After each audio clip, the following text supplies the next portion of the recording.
What's up, everyone? John Rettinger from Techno Buffalo here with a full review for you of the superphone gracing Sprint's lineup. This is the Motorola Photon 4G. Let's go ahead, dig in, and see if this Photon is set to stun. Ba-dum-bum-ch.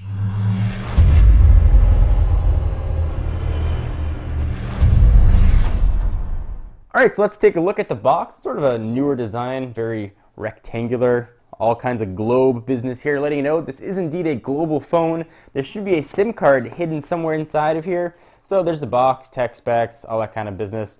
Got the phone number covered up right there. Sprint was kind enough to send this over as a test review unit.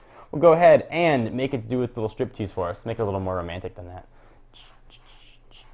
What's under here? What's under here? Have you been good? Oh, you've been good. So there's a Motorola Photon 4G in its yellow Sprint box. We'll go ahead and open it up, and boom. There is the Motorola Photon 4G. Got a little tab. We'll pull this up. We'll push it off to the side for just a quick second. We'll run through what else is in the box, and then we'll get to all the good stuff. So we have micro USB charging and sync cable, wall cord, and a Sprint book to give you all your information about the phone. Stuff you'd expect. Doesn't appear to be any headphones in there though. Alright, so that is off to the side. Let's take a look here at the reason you're all watching this video. It looks like there already are fingerprints here on the display, so either the PR folks had this first or someone else checked it out before I did.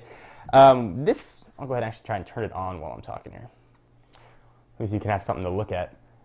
See if the battery has any juice. Alright, so there you go. It's got a dual core. We'll talk about that in just a second. It's got a 4.3-inch screen that's becoming pretty standard right now, with a resolution of 540 by 960. It's got a 1700 milliamp hour battery, which is going to hopefully power this thing for quite a bit of time. Android 2.3, NVIDIA's dual core Tegra 2, so that's dual core, 1 gigahertz on each core. On the back of this guy, this is not a 3D phone. It is an 8 megapixel sensor on the back with a dual LED flash, sort of covered up in blue plastic. I know you guys love when things are covered up here in plastic, so if I can get that off. I don't have any nails. I might have a hard time with it. Get it. Boom. Got it. And that'll be able to shoot video at 720p, but that's not the only camera here living on the guy. There's also one on the front, which is VGA. So that's 0.3 megapixels for all your video chatting needs. A little bit of a heavier phone. It weighs just about 5.57 ounces or 158 grams. That's how you do your measurements.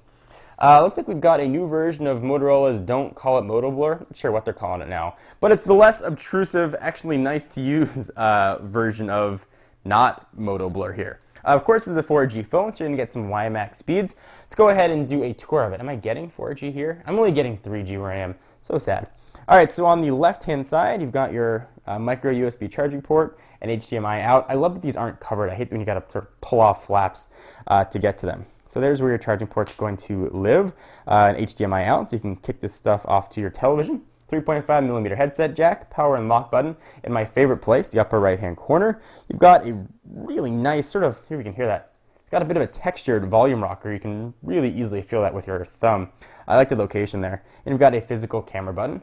On the back, you've got this sort of soft touch plastic, and you also have a kickstand, so you can kick it with this, as well as a speaker grill. But there's supposedly some mystery fun things here living on the back of this guy. This is a world phone. See, it's got that cool sort of gingerbread turn off screen thing. Let's do that. Pew! Powers on like an old TV. Alright, so let's see if I can pull off the back cover on this thing. I'm notoriously bad. Not as bad as Noah, but not the best when it comes to removing back covers. But there should be a SIM card living in here. So if you do a lot of traveling, or you want to take your phone abroad, you'll be able to get some 3G speeds on. Which is quite nice, and I believe this actually has support for the 850 band, so possibly you could even unlock it and use it regionally, but there are way better choices for that. Alright, I don't want to break this. This is a tough one. Alright, there we go. Almost there. Boom! And here is where the SIM card lives. And it looks like it's just a non-branded, just a Sprint SIM card. So when you're traveling, you can go ahead and get your traveling data and phone calls on. Not have to worry about getting a new phone. So that was a very long pulling off the back cover to show you it had a SIM card. But it does have a SIM card.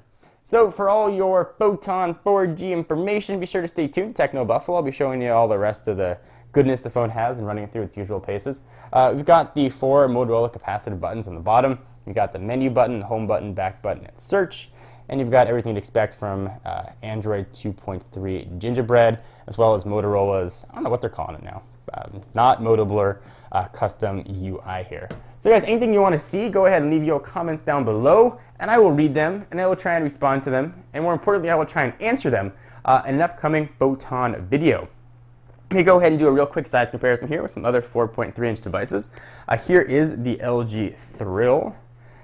Go ahead and see what that guy looks like. See how big the Thrill is actually next to the Photon. And here is the HD7S. We've got a smartphone tasty sandwich here. Let's go ahead and do a little stackaroo, and you can see the size and thickness of all these guys. So there you go, it's a Photon in the middle. Sort of a weird thing to say, but I really like the volume rocker here on this. It feels nice. The phone has definitely a high quality build to it. It's close to the size, at least, from being a edge-to-edge display. It really has just a nice feel in the hand. So if you're on Sprint or looking to possibly change over to Sprint, this is definitely one of the phones that's worthwhile checking out, and certainly at the top of their lineup with the Evo 3D. So go check it out. Hopefully you will like it. I'll tell you if I like it in the coming days and week. Anyway, guys, John Rettinger, Techno Buffalo. See you in the next one.